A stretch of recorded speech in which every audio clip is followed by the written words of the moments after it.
전체적인 말씀의 제목은 어둠 속에서 빛나는 진리의 말씀이라는 말씀으로 함께 은혜를 나누겠습니다.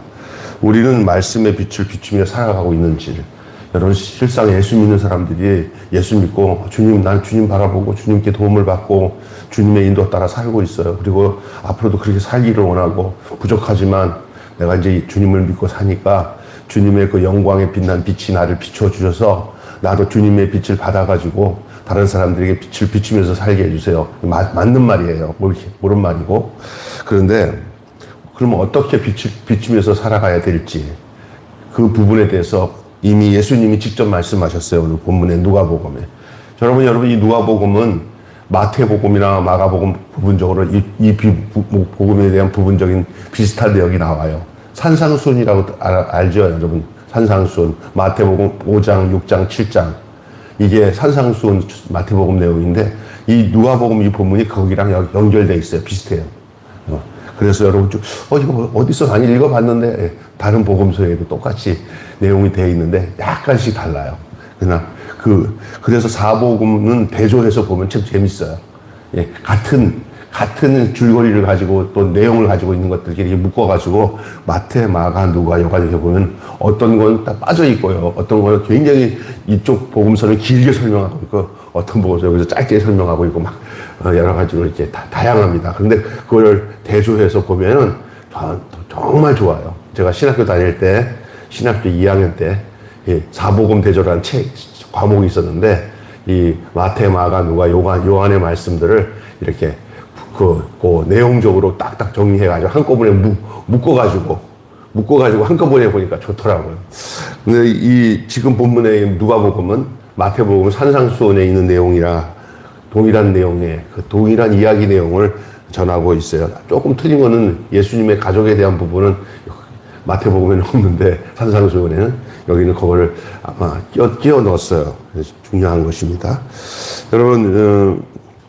여러분 말씀을 듣는데 그치지 말고 말씀으로 살아내야 됩니다. 말씀을 듣는 것으로 멈추지 말고요.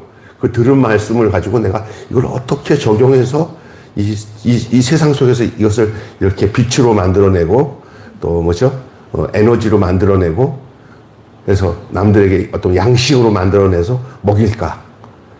따라서 합시다. 빛으로 드러내고. 그러면 어두운 곳에 내가 들어가면서 뭐가 돼요? 밝아지죠. 아이고, 저기 암흑의 매일교회 그 암흑의 집사님이 오시니까 아이고 분위기가 환해지고, 아이고 어둡지 않고 사람들이 화목해지고 좋아지네. 욕이 돼야 되는 거예요. 근데 또 왔어? 또 싸움 시작되네. 그런 사람도 있어요. 그럼 진짜 그건 아니죠. 예수님의 말씀이 등경 위에 빛이 비쳐야 된다고 그랬어요. 그래서 결국은 감추려고 해도 빛은 감출 수가 없어요. 어떻게든 새어나와요. 빛의 특징이 뭔지 아세요? 막으면 막아도 틈만 생기면 그 사이에서 빛이 흘러나오고 비춰지는 줄 믿습니다. 여러분이 주님과 함께 샀는데 여러분의 삶에서 예수님이 안 보이면 예수님과 함께하는 삶이 아니에요.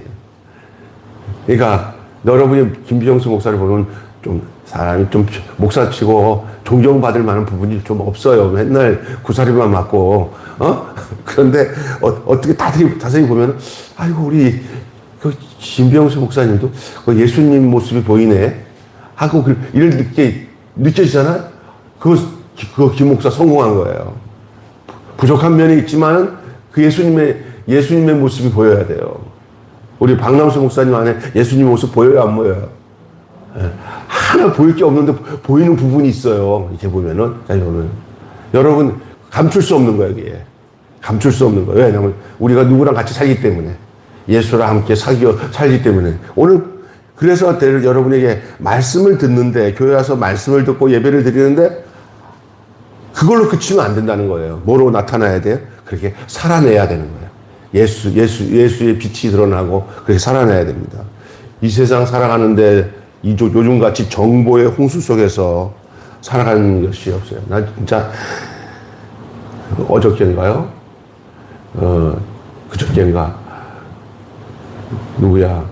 우리 이익선 장로님 아시잖아요. 이익선 장로님. 장로님이 카톡을 하나 보냈어요. 근데 그 내용이 뭐냐면 윤석열 대통령이 감옥에서 예수를 만난 그 간증한 그 내용이래요. 딱 보내는데 가짜야, 가짜. 그 가짜야. 근데 나는 기도할 때 하나님이 감옥에 들어갔으니 진짜로 변화되어서 좀 새롭게 달라고 할렐루야 하고 이제 내가 잘 아무데나 안 보내고 내가 이제 보내도 되는 친구한테 딱 보냈더니 나한테 단짝이 붙죠. 그래서 이거 어떤 목사님이 그 상상 속에서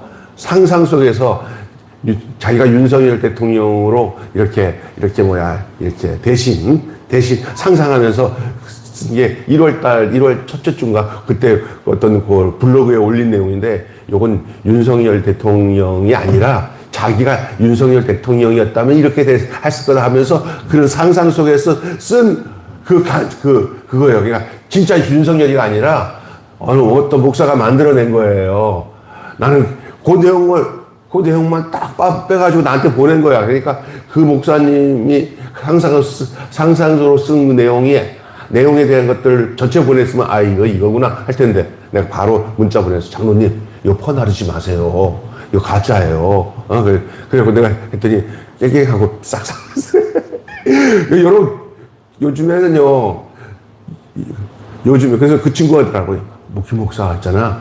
앞으로 그런 게 오면 자기가 정확하게 잘 아니니까 언론사에 있으니까 정확한 건 내가 나한테 팩트가 있으니까 나한테 먼저 보내줘. 그럼 내가 이건 틀리고 이건 나는 정확해 이러더라고요. 그래서 진짜 여러분 요즘에는요 뭘 딱 들어도 그냥 순수한 마음으로 뭘 받아들이다가는 이게 가짜일 수도 있고요. 그러니까 이렇게 물 한 컵 먹고 한 바퀴 이렇게 돌고 이렇게 시간 좀 때운 다음에 뭘 해. 그냥 뭘 딱 본 듯이 그냥 느낀 대로 하다가 큰일 나. 늦게 천천히 해도 뭐 탈 안 나니까. 근데 한 바퀴 돈 사이에 가짜가 딱 드러날 때가 많아. 그러니까 물 한 번 먹어도 달라. 여러분이니까 뭐 이렇게 정보에 대한 반응을 세상 것들은 천천히 하는 게 안 하는 것보다 유리합니다. 이렇게 정보의 홍수 속에서 사람들마다 스스로 지혜롭다 여기는 자들의 지식을 삶의 길잡이로 삼고 살아가는데 그렇게 하면은 안 된다는 것을 말하려고 하는 거예요. 저는 보니까 아침 딱 틀었는데 텔레비 밥 먹으려고 잠깐 틀었더니 바로 텔레비에 뉴스 나오는데 어제 이게 양쪽으로 쫙 나눠져서 데모를 하고 하는데 다 그 사람들마다 얼마나 애달프면 나가서 하루 종일 거기서 하겠어요. 그런데 내가 보면 마음이 아파. 마음이 아픈 게 나라를 생각하니 마음 얼마나 아픈지 빨리 이것이 끝나야 되지. 우리 박 목사님 빨리 끝나라고 기도했는데 빨리 끝나야 돼서 이거 안정을 취해야지. 이 백성들이 나가서 일을 하고 가정도 살아야 되는데 그 많은 사람들이 나가서 저렇게. 근데 저거 다 끝나고 나면요. 그것에 목매가지고 했던 사람들이 이제 뭘 할까? 멘붕 빠질 것 같아, 멘붕이. 예? 참 걱정스러워요. 그냥, 기회만 되면 노는 날 만들어가지고, 언제부터 우리나라가 잘 살았다고 아무것도 그냥 기회만 되면 놀자고 하니까 이게 이 나라가 가장 건강하게 살았던 나라가 언제냐 하면 있잖아. 새벽종이 울렸네 하면서 또 일을 그냥 한 번씩 토요일도 다 쉬어야 되는데 쉬지도 않고 그렇게 열심히 해갖고 이 나라 이만큼 해놨는데 너무 누구 말해도 샴페인을 너무 먼저 터뜨렸다는 얘기를 하고 있어요. 지금 어느 날 갑자기 어려워질 수 있는 상황이 온다는 거예요. 여러분,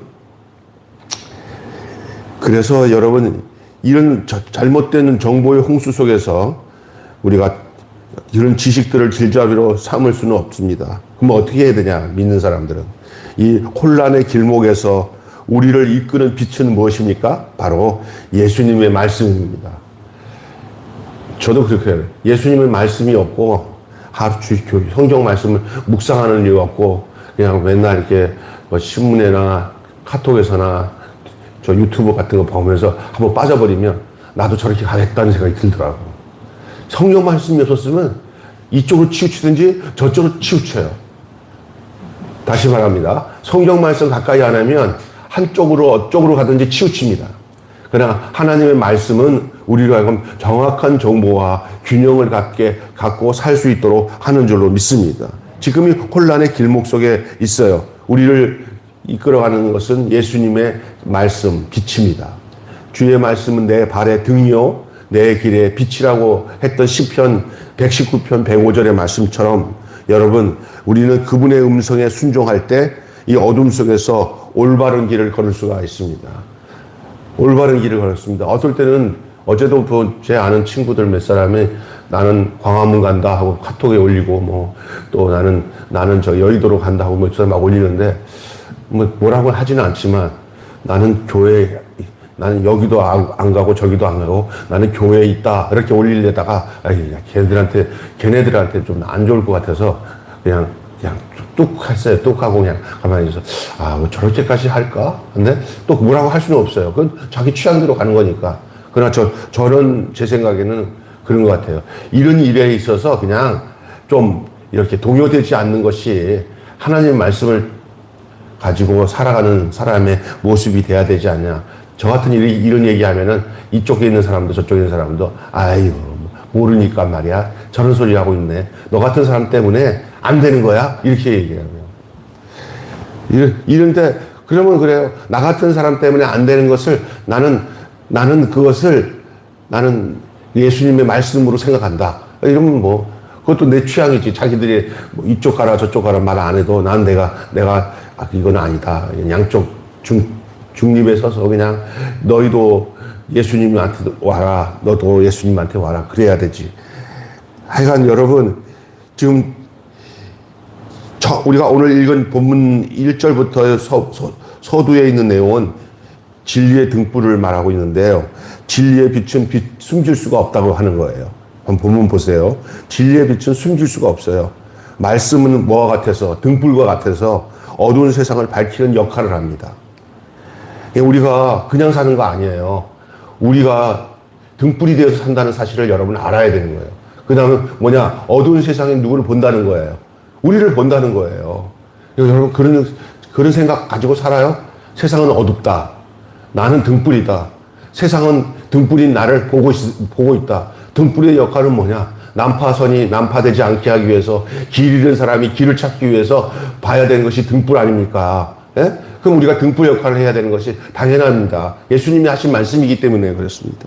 그 역할을 해야 됩니다. 예수님은 진리의 말씀을 듣고 받아들일 준비가 된 자들의 의미를 깨닫도록 비유로 말씀을 하시는데 그 진리의 말씀을 듣고도 무관심하거나 거부하는 자들에게는 그 말씀이 더는 그들에게 유익이 되지 못하나 그 말씀을 받아들이는 자들은 그가 뭐라고 안 하려고 해도 그는 저절로 빛이 될 수밖에 없고 그리고 등불이 될 수밖에 없다는 사실을 말씀하고 있는 거예요.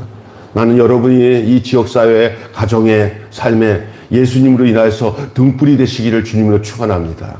그건 숨길 수가 없어요. 절대 숨길 수 없어요. 진짜 등불은 숨길 수가 없어요. 등불 아닌 것은 그냥 어둠에 판붙여서 같이 어둠 속에서 뭔지 모르고 살아가는 거예요. 전에 우리도 그랬어요. 그냥 예수님 없이 살았을 때는 나와 다른 사람의 관계 속에서 너도 나도 똑같다 그러면서 그냥 세상에서 먹고 마시고 싸우고 살아가면서 뭐가 옳은지 그른지도 모르고 막 살았어요. 그러나 예수님이 내 안에 들어와서 내 안에 빛이 되시니까 빛과 어둠이 서로 상존할 수가 없어요. 빛이 그냥 어둠을 비치니까 어둠이 막 발악을 하는 거예요. 왜 발악을 하냐? 자기 실체가 다 드러나니까. 내가 가는 곳에서 악의 실체가 드러나고 등불이 되어서 밝은 세상을 만들어내는 역사가 있는 것이 그리스도인의 삶인 줄로 믿습니다. 정확하게 예수님이 하신 말씀이에요. 근데 이 현상이 드러나야 돼요. 이것이. 그게 말씀을 듣기만 하고 살아가는 삶이 아니라 그 들은 말씀을 삶으로 드러낼 때 빛이 되는 거예요. 빛이 되는 거야. 야, 이상하네. 우리는 이렇게 사는데 짜증내면서 살고, 우리는 이런 데 대해서, 왈가불가 따지면서 이거 잘못됐다, 저거 잘못됐다 하면서 세상 사람과 똑같은 기준으로 사는데, 저 사람은 정말 바보도 아니고 어떻게 저렇게 살 수 있지? 왜 그런가? 알고 보니까 진짜 예수 믿는 사람이네. 예수 믿는 사람 저렇게 사는 거구나. 저 사람 왜 이렇게 기뻐? 저러면서 기쁠 수가 있냐? 손해보면서도 이상하네. 예수님의 말씀이 들어간 사람이구나. 그게 보여져야 되는 거예요. 아멘? 조금 전에 죄송하지만 예배 전에 우리 두 분 목사님이랑 집사님이랑 서로 얘기하는데 그 얘기가 여기서 답이 나오는 거예요. 네? 무슨 얘기인지 아시겠죠? 옳은 얘기긴 해요. 우리가 사랑하는 사람한테 A는 A다, B는 B다 따져갖고 그냥 누가 세상 사람도 틀림없지. 근데 넌 누구니? 나 교회 다녀. 너 나랑 우리랑 똑같네. 이거밖에 안 나오는 거예요. 근데 너 왜 그러냐? 다른 사람들은 그럴 때마다 짜증나고 뒤집어지는데 너는 그걸 그냥 어떻게 잘 감내? 누구 때문에 그러냐? 예수님 때문에. 내 안에 예수님 계셔서 내가 그냥 그 사람이 불쌍해 보이고 내가 손해보면서 손해봤지. 내가 그거 따져가지고 잊어먹으면 나는 똑같은 사람이 되니까. 그러면 나는 어둠이지. 빛이 안 되지. 나는 그걸 안다? 그럼 벌써 결이 다른 거예요. 주님은 오늘 말씀에 우리가 이 세상의 등불이 돼서 숨길 수 없는 빛이 되라는 얘기가 바로 이런 얘기인 줄로 믿습니다. 난 이런 얘기 하면서 병수야, 니는 그렇게 하냐, 임마? 그러면 주님, 말씀은 그렇게 일단 전해야 나도 그렇게 살고 그 사람도 그렇게 살 거 아닙니까? 그럼 내가 그러면 목사님이 나도 제대로 못하니까 담대하게 내가 이 말씀 전할 수가 없어요. 하나님의 말씀 이런데 그렇게 한번 살아보시도록 노력해 보시자고요. 이렇게 하는 거랑 어떻든 간에 주님이 힘주고 능력 주셔야 되는 거니까 말씀이 밝히 예수님이 하신 말씀이 이렇다 하면 그냥 무대뽀로 그냥 믿음을 가지고 전해야 되는 것은 제 사명이에요. 네? 그렇게 해야 돼요. 그래야 우리가 변화되어 그 말씀대로 사는 거예요. 또 한 가지 재밌는 것은 오늘 본문에 예수님의 가족에 대한 얘기 나와요. 첫 번째 진리의 등불에 대한 얘기를 하고 두 번째는 예수님의 가족에 대한 얘기인데 여기 왜 말씀에 순종하는 자들이 예수님의 참된 가족이다. 예수님의 가족이 있어요. 그 누구예요? 예수님 마리아 그리고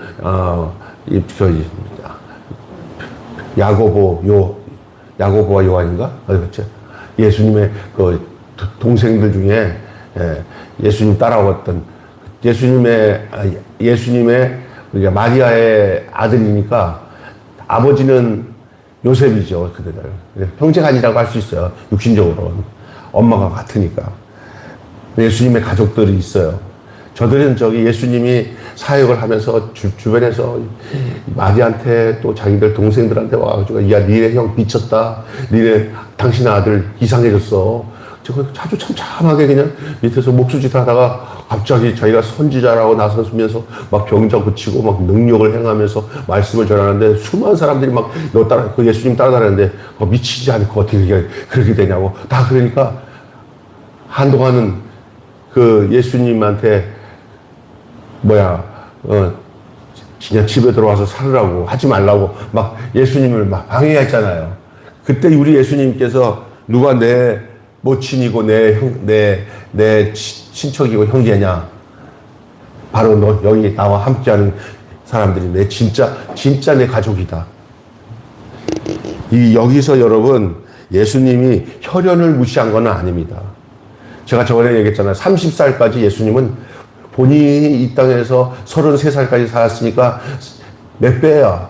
10분의 1만 공생의 일을 해서 3년간 하나님의 일을 했지 30살까지는 철저하게 엄마 동생들 돌보면서 가정생활 하다가 딱 세례 요한에게 세례받고 나오면서 하나님의 의를 이루기 위해서 하나님께서 내 기뻐하는 아들이라 하면서 이제 예수님이 본격적으로 공생애를 시작했잖아요. 그렇다고 예수님이 그 30살까지 아무것도 안 하고 하나님 간다고 나서고 가족들 등지고 그랬다면은 우리가 말할 수 있겠지만 예수님은 그런 게 아닙니다. 이제 본인이 인류를 위한 구원의 사역을 이루기 위한 3년간의 사역이 시작된 거예요. 이때 예수님은 그 이전에 예수님의 삶을 보면은 혈연을 무시해나? 아니에요. 늘 그 일을 하면서도 자기 어머니 마리아에 대한 그 애틋한 사랑. 나중에 죽으면서까지도 요한에게 부탁하잖아요. 이제 내 어머니가 아니라 네 어머니다. 다만 예수님이 지금 말씀하고 있는 내용은 뭐냐? 하나님의 뜻에 순종하는 자들이 진정으로 살아서 죽어서까지, 아니 이 땅의 진정한 아버지이신 하나님 앞에서 한 가족이다. 사실 여러분, 육신의 남편, 내가 낳은 내 자녀들이 이게 뭐 영구한 건 줄 알아요? 자기 내 몸에 났다고 내 거라고 생각하면 안 돼요. 하나님이 주신 인생들이에요. 결국은 누구 거예요? 내 자식도 하나님 거예요. 내가 만난 내 남편도 이 땅에 살면서 그냥 하나님이 서로 섬기고 살려고 준 그 배우자지, 이게 이게 특별한 거라고 생각하면 착각이에요. 있는 동안에 가장 가까이 있으니까 가장 먼저 적용하고, 먼저 사랑을 드러내고, 그리고 하나가 되어 살아가야 될 몫으로 주신 거예요. 제일 먼저 하나님이 우리에게 주신 사랑을 적용해야 할 대상자가 바로 배우자예요. 여러분도 그렇게 생각하죠? 저기 딴 데 어떤 다른 남정네나 또 어려운 사람들이 있으면 그 사람들이 아이고 불쌍해요 하고 자기 남편한테는 전혀 신경 안 쓰고 잘못된 거예요. 제일 먼저 자기 남편, 자기 가족, 그것이 가장 가까운 가족이면서 가장 가까운 내 이웃이 누구냐? 바로 내 곁에 있는 내 배우자, 내 자녀들이에요. 그냥 그것을 어떤 혈연이라는 그런 관계를 가지고 다른 사람은 안 보이는 거예요. 그것도 문제예요. 결국 거시적으로 넓게 본다면은 이게 가까이는 살긴 하지만 하나님 앞에서 볼 때는 다 똑같아요. 여러분, 이게 죽고 난 뒤에 내가 우리 이인덕 사모를 찾을 필요 없이 그냥 같은 자매로 그냥 천국에서 만나는, 이인덕도, 김병수 어디 갔어? 이거 막 찾아도 없어. 그냥, 이렇게, 저기 부활체로 이렇게 다 나오는데 약간 뚱뚱해 보이면 그런 줄 알고 있어, 그냥. 이렇게 찾을 필요 없어. 또 그럴 생각도 없어. 주님 앞에 가면은. 남자도 없어, 천국에는. 여자도 없어, 그냥. 주님 앞에서 모두가 예수의 신부로 주님 앞에 서게 되는 줄로 믿습니다. 근데 많은 사람은 착각이, 죽어가서 하늘나라에서도 같이 살게 해주세요. 그냥 하늘나라 가게 해달라고 하는 거지. 여러분, 그럼 예수님이 말하는 진정한 가족은 이렇게 얘기하고 있어요. 다만 하나님의 뜻에 순종하는 자들이 하나가 되어서 영적 공동체를 형성하는데, 진정한 가족을 우리가 육신을 가지고 살아갔을 때 확인하는 곳이 어디냐? 바로 우리가 예수님의 이름으로 예배를 드리며 함께 사랑하기 위해서 한 몸을 이룬 교회에 함께하는 지체들, 공동체가 내 진정한 가족인 줄로 믿습니다. 아멘. 그런 것을 확실히 가져야 교회를 사랑하고 예수님을 사랑하고 믿음 생활을 하지, 내 자식이 최고지 교회가 뭐가 최고야. 절대 아닙니다. 교회 안에서 예수님을 만난 가족이 이게 진정한 가족이에요. 예수님이 말할 때. 그리고 내 혈육의 가족들이 당연히 이렇게 교회 와서 영적 가족으로 함께 되면 더 좋지만, 그렇지 않을 때는 이 영적 가족인 교회 가족들만도 못해요. 잘못되면. 왼수가 어디 있어요? 영적으로 하나가 안 되면 그게 왼수예요. 봐봐요. 자녀도 없어. 부모도 없어. 하나님 없으면. 그러나 자녀도 부모도 아니야. 그런데 하나님이 있으니까 자녀보다 낫고 부모보다 나아. 난 우리 집사람이나 박남수 목사님이나 우리 여기 정현재 우리 집사님을 보면은 내 혈육도 아닌데도 그 같이 이렇게 섬기고 하는 사람들한테 하는 거 보면 부모 이상으로 하잖아요. 왜 할까? 그냥 하니까 하는 게 아니라 예수님 때문에, 한 가족이라는 것을 알기 때문에. 할렐루야. 어떻게 보면 우리 집사람이 저 광명에 있는 어머니보다 우리 장금호 권사님한테 딸 역할을 제대로 해야, 딸이 일본에 가 있어서 없으니까 그럴 수 있겠지만은, 그러나 그걸 뛰어넘는 것 같아, 내가 보면. 딸도 그런 딸이 없어. 우리 박남수 목사님, 정말 아무런 피부치도 아닌데, 그냥 아들이 돼버렸어, 그냥. 와서 그냥, 내가 얘기 들어보니까, 당연한 아버지니까, 자기가 아버지라고 생각하잖아. 그럼 아이고, 이게 진짜 내 아버지도 아닌데, 왜 나한테 이래? 이러지 마야 돼. 아버지 주셔서 감사합니다. 하고, 그게 사랑해야 돼. 이왕 하는 거 실제로 하나님 볼 때, 야, 그렇다. 네가 내 아들이구나. 네가 내 모습을 드러내면 진정한 가족을 이루는구나. 사랑이 흘러내고요. 사랑으로 적용되어지는 그 모습을 보면 그게 하나님께서 네가 내 아들이다 하는 거예요. 막 하늘에서 세상적으로 존경받으면서 예수님의 이름으로 영광받고 하는 사람들이 하늘나라에서 클 것 같죠? 안 그래요. 그 한 사람 때문에 내가 희생하면서도 속에 그냥 뒤집어질 만한 일이라도 이게 내가 당연히 해드려야지 하고 이렇게 섬기는 삶이 그게 주님의 제자고 주님의 뜻을 따라가는 삶인 줄 믿습니다. 믿습니까? 위로를 받으시고요. 힘을 받으시기를 바랍니다. 그것도 힘들고 어려운 것도 하나님이 그냥 고되게 평생 동안 그렇게 하지 않아요. 틀림없이 보상합니다. 하나님이 다 하셔요. 여러분, 예수님의 가족이 어떤 건지 알겠죠? 예수님이 하신 말씀이 내 아버지 뜻대로 행하는 자들이 내 모친이요, 내 형제다, 내 자매다 이렇게 얘기합니다. 이런 관계는 혈연이나 지위가 아닌 하나님을 중심으로 한 하나 된 사랑과 연합의 관계로 형성이 돼요. 저 경우도 이렇게 보면은 주일날 우리 교인들 보면은 얼마나 이뻐요. 교인들이 다. 그런데 내 핏줄인 우리 형, 우리 동생 이렇게 보면은 그냥 핏줄만 하나지 저 예수 믿고 이렇게 서로 영적으로 통하는 박남수 목사님 같은 경우 내 핏줄과 더 가까워. 사실. 우리 박정화 목사 같은 경우도 내 핏줄보다 더 가까운 것 같아요. 왜냐? 이 예수님의 말씀이 이해가 되더라고요. 있어요, 그게. 그렇다고 해서 혈연의 관계에 대해서 책임을 가지고 더 사랑하고 그들을 위해서 기도하고 하늘 하지 말라는 얘기가 아니에요. 그는 정말 우리가 전도해보면 알아요. 전도해보면은 가족들은 절대 전도가 안 되는 경우가 있어. 그렇다고 해서 가족 관계가 전도가 안 된다고 내 이웃에 내가 만나는 사람들에게 전도를 하지 말라는 건 안 된다고. 왜? 그 이웃들을 내가 잘 아는 어떤 모임 속에서 만난 어떤 형제나 자매에게 복음을 전했어. 근데 예수를 믿었어요. 그래서 그들이 구원받아 교회에 열심히 다녀요. 그럼 내 속에 어떤 마음이 더 강하게 일어나는지 아세요? 더 가까운 내 혈육인 내 가족도 전도가 안 되니 하나님 이게 뭡니까? 더 애틋한 마음을 하나님 우리에게 부어주는 줄로 믿습니다. 아유, 내 가족도 아닌 저들도 저는 전도했더니 예수를 믿고 구원받았는데, 그것을 하지 말아야 되는가? 하늘나라 가면 다 똑같아요. 그냥 가족 다 없어. 그러니까 닥치는 대로 전도해서 영혼 구원하는 일은 우선적으로 해야 될 일이지만, 그걸 하게 되면은, 그걸 더 성실하게 하게 되면, 누구에 대한 사랑이 더 애틋해진지 아세요? 혈육에 대한 사랑이 더 애틋해지는 줄로 믿습니다. 그걸 기억하셔야 됩니다. 어떤 사람이 아유 목사님 내 가족도 전도 못하는데 내가 누굴 전도해요.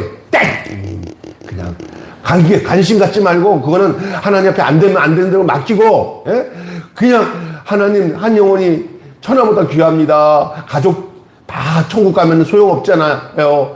예수 믿는 가족만 남잖아요. 아멘. 예수 믿는데 예수 안에서 만난 영혼들이 다 내 진정한 가족이에요.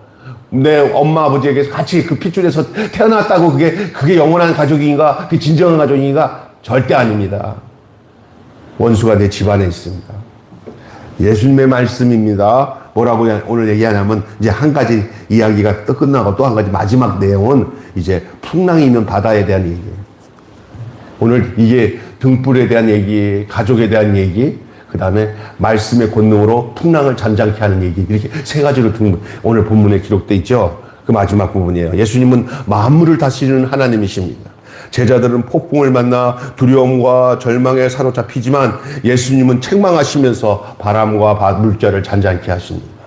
말씀은 그냥 이렇게 개인적으로 영혼에게 유익을 주는 지식으로 오는 게 아니라 이렇게 자연 세계까지도 영향을 주고 그 권능의 말씀으로 그것을 영향을 주시고 창조의 말씀이에요. 빛이 있으라 하셨어요. 빛이 있었고 말씀으로 천지를 창조하셨던 그 권능의 역사가 바다의 풍랑과 바람도 잔잔케 하시는 역사로 나타내 보여지고 있는 내용이에요. 예수님은 오늘 또 너희 믿음이 어디냐고 물어보십니다. 저들이 풍랑과 바다에서 막 두려워하고 떠는데 그 배 안에 누가 계신지를 모르고 있었어요? 예수님 있는 줄 모르니까 불안한 거예요. 여러분 풍랑이 일어도 바람이 불어도 내 곁에 예수님이 있으면 두려워하거나 불안하지 말라고 하는 말씀인 줄로 믿습니다. 여러분, 신앙생활이 그런 거예요. 호들갑 떨지 않아도 돼요. 내가 예수님 모시고 있으면 어떤 일을 당해도 여러분 불안하거나 초조하거나 근심하거나 믿음 없는 행동하지 마시라 그런 거예요. 그러면서 예수님이 하신 말씀이 너희 믿음이 어디 있느냐? 내가 너들 배 안에서 탔는데 풍랑 좀 일어났다고 바람이 불었다고 이게 난리법석이냐 하면서 그 풍랑과 바다를 잔잔케 하니까 그때서야 예수님 앞에 엎드리니까 너희 믿음이 어디 있느냐 하고 예수님이 말씀하시는 내용이에요. 오늘 여러분 어떻습니까? 여러분이 평안을 누리는 그 배경은 여러분의 환경이 아니라 여러분의 인생 안에 함께 여러분의 인생 안에 여러분의 그 마음 안에 여러분의 삶 속에 계신 예수님 때문에 진정으로 평안함을 누리는 그 삶을 여러분이 유지한다면 여러분 믿음 안에 거한 줄로 믿습니다. 믿음은 예수님이 하나님이심을 알고 그분을 전적으로 신뢰하는 일이라는 사실을 기억하시길 바랍니다. 예수님의 말씀은 단순한 언어 전달이나 지식이 아니라 영원한 진리며 어둠을 몰아내는 빛입니다. 그분의 말씀은 세상을 창조하신 하나님의 말씀입니다. 예수님의 말씀은 우리의 마음을 변화시키고 삶의 방향을 새롭게 하며 우리의 모든 행위를 하나님의 뜻에 맞게 재조정하도록 이끄신다는 사실을 오늘 이 본문은 우리에게 알려주고 있는 것입니다. 오늘 세 가지 등불, 가족, 그 다음에 말씀. 어떤 말씀? 어떤 말씀? 풍랑과 바다 위에도 변함없이 그들에게 든든한 믿음의 기초를 주시고 믿음의 내용을 주시는 예수님의 말씀. 바람과 바다야 잔잔하라. 그냥 순간적으로 다 그게 물러가잖아요. 우리를 두렵게 하는 거 말씀 있으면 다 물러가게 되는 줄 믿습니다. 우리를 불안하게 하는 거 하나님의 말씀이 있으면 우리로 안전케 하고 평안케 하시는 줄 믿습니다. 예수님이 말씀하시니 물이 변하여 포도주가 되고 예수님이 말씀하면 거친 파도도 잔잔해지고 예수님의 말씀하시니 안질뱅이가 일어나기도 하고 하는 이런 사실은 오늘도 우리가 이 땅에 살아가는 동안에 우리들에게 진정한 안정과 평안과 안심은 세상에서 오는 게 아니라 내가 모신 예수님 때문에. 여러분, 예수님 모시고 사는 사람들은 갑자기 집안에 어려움이 있어도 세상 사람처럼 그렇게 반응 안 해요. 내 곁에 예수님 계시니까. 우리 교회 새벽기도 나오시는 집사님 한 분이 있어요. 얼마 전까지도 가장 정말 생각지 못할 그런 이런 사기 비슷한 걸 당해가지고 정말 이렇게 막 너무너무 편안하게 살 수 있는데 한번 잘못 선택하는 바람에 막 정말 보니까 힘들어 할 만도 해요. 그런데 믿음 있는 자와 없는 자, 예수님을 모시고 사는 자와 안 모시고 사는 자의 그 가름대가 그 집사님을 보면 볼 수가 있어요. 이렇게 보니까 조금 갈등하고 힘들어하고 그것 때문에 막 이런 게 느껴지긴 했지만 딱 정신을 차리면서 예수님을 붙들면서 그런 여러 고통의 고비를 믿음으로 이렇게 견뎌내가는 모습을 내가 보이면서 저 모습이구나. 그렇다고 해서 이 형편이 바뀌어진 것도 아니야. 근데 내가 예수님이 이런 환경에, 이런 풍랑이 있는 환경에, 이런 바람이 부는 환경에 내가 붙들 것은 그런 환경이 바뀌어지는 것보다 이때 빨리 예수님을 더 강하게 붙잡고 사는 것이 내가 이기고 주님과 함께하는 삶이다 하니까 새벽에 막 나와서 계속 기도하고 변하며 요즘에 이렇게 보면 많이 예수님으로 인하여 평안해졌어요. 할렐루야. 이게 신앙생활이에요. 믿습니까? 그러면서 견교해야죠. 우리 교회 윤밀한 성도는 안 그래요. 지금 과정 중에 있지만은 그러나 그런 모습으로 처음에는 문제 해결하기 위해서 교회 나와서 막 목사님, 사모님 나 죽을 것 같아 이러는데 지금은 이제 우리한테 안 그래요. 누구한테 매달려요? 예수님께 매달리잖아요. 이게 신앙생활이에요. 처음에는 목사를 유지할 수도 있죠. 기도해달라고. 그러나 지금은 본인이 예수님께 매달려 기도하며 주님 앞에 살아가는 거예요. 이게 우리가 가까이서 볼 수 있는 우리의 모습이에요. 여러분에게도 그럴 거예요. 그렇죠? 여러분 오늘 말씀을 잘 기억하시며 오늘 이 본문의 말씀을 잘 기억하시고 이 안에서 주의 은혜가 여러분에게 있기를 바라요. 한마디로 예수님의 말씀을 우리의 삶의 등불로 삼아 믿음과 순종으로 살아가시기를 바랍니다. 예수님의 말씀을 우리의 등불로 삼아 믿음과 순종으로 살아가시기를 바랍니다. 기도하겠습니다. 하나님, 어둠 속에 빛나는 진리의 말씀이라는 말씀으로 오늘 본문을 통하여 우리에게 주시는 말씀을 듣게 하심을 감사합니다. 그렇습니다. 진리의 등불이신 우리 주님, 그리고 진정한 가족은 바로 예수님의 가족입니다. 하나님 아버지, 또한 그 예수님의 말씀이 오늘 우리에게서 어떤 영향력을 끼치고 우리를 이끌어가는지를 우리가 보면서 우리가 다른 곳에다가 마음 두고 이리저리 헤매지 않게 하시고, 어떤 풍랑이나 바람이 부는 현실이 우리에게 오더라도 그것이 도리어 내 안에 예수님이 나와 함께 있음을 확인하는 좋은 기회로 삼고, 주님의 능력의 말씀이 모든 어둠과 우리 주님의 능력의 말씀이 모든 풍랑과 모든 바람과 모든 것들을 다 해결할 수 있는 능력이 있음을 믿게 하여 주시옵소서. 우리가 의지할 것은 주의 말씀밖에 없는 것을 기억하시고, 우리가 주님의 권속이고 주님의 가족이면 이 땅에서 저희들이 어떻게 살아야 되는지, 빛 가운데 사는 것이 무엇인지를 잘 알고 살아갈 수 있는 우리 사랑하는 귀한 성도들 되어질 수 있도록 축복해 주옵소서. 우리 주 예수님의 이름으로 기도합니다. 주님 주님이 아니다. 찬송가 새벽 예배 드리는 것처럼 되냐고. 218장. 찬송가 218장 부르시고 축도하고 마치겠습니다.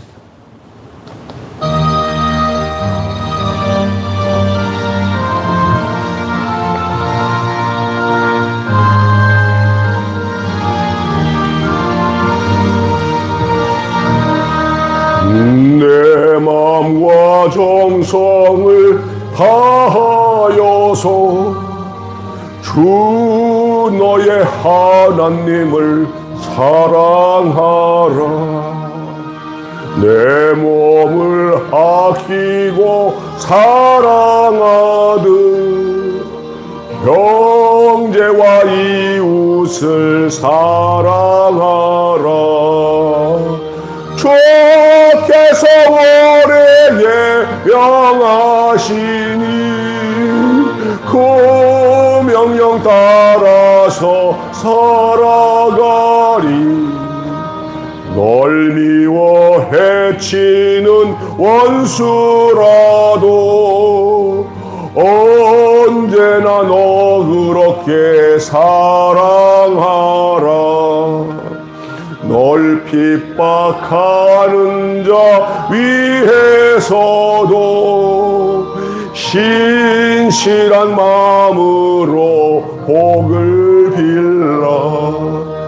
주께서 우리에게 명하시니 그 명령 따라서 살아가리. 나 항상 주님을 멀리하고 형제를 사랑하지 못하였다.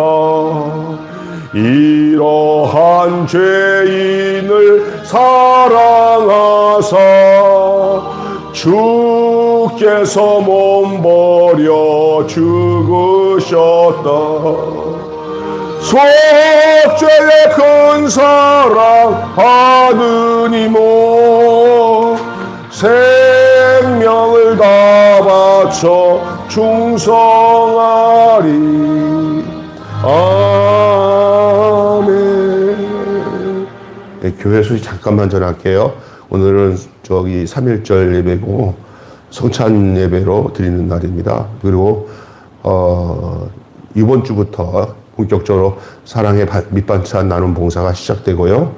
3월 13일 목요일 오후 7시부터 제자 아카데미 새 학기가 시작됩니다. 목요일 날 저녁 7시 기억하시길 바랍니다. 그 다음에 셋째 주일은 밥상 공동체로 모이고 바로 끝나고 연합 기도회가 있습니다. 이날은 한 주는 오후에도 좀 예배를 드리고 간다는 생각을 하시고 참석하시기를 바랍니다. 우리가 매월 마지막 주는 각 기관별로 모여 여전도회, 남전도회 각 기관들이 자체적으로 모여서 이렇게 진행하시기를 바랍니다. 그 다음에 제가 거기 주보 뒷면에 매일 그 성경 읽는 것, 경건생활 그 도표를 넣었어요. 묵상 본문 내용, 그다음에 그날 부를 찬송, 그리고 성경 읽기 본문 이렇게 성경은 약자로 되어 있습니다. 숫자는 여호수아고 사사기는 사시로 되어 있고요. 누가복음은 누구로 되어 있습니다. 그런 걸 잘 구분해서 하루하루 그거를 이런 거 이렇게 하루 이렇게 이렇게 해가지고 돈 들어오는 거 그런 것도 열심히 해야 되겠지만 이것도 열심히 하시기 바랍니다. 우리 다 같이 찬송 축도하고 마치겠습니다. 지금은 몸된 교회, 우리 교회의 머리가 되신 우리 주 예수 그리스도의 은혜와 독생자 예수님을 우리를 위해서 보내주신 하나님 아버지의 은혜로 극진하신 사랑하심과 오늘도 우리 가운데 오셔서 우리를 깨우치고 우리를 이끌어 주시고 우리를 주님 닮고 하나님께 우리 마음과 삶을 향하도록 역사하시는 성령님의 감화감동 교통하심이 오늘 귀한 말씀을 통해 받은 은혜를 그대로 삶을 통해서 드러내도록 역사하게 우리 안에서 역사하게 주님께서 인도하여 주시기를 간절히 축원하오.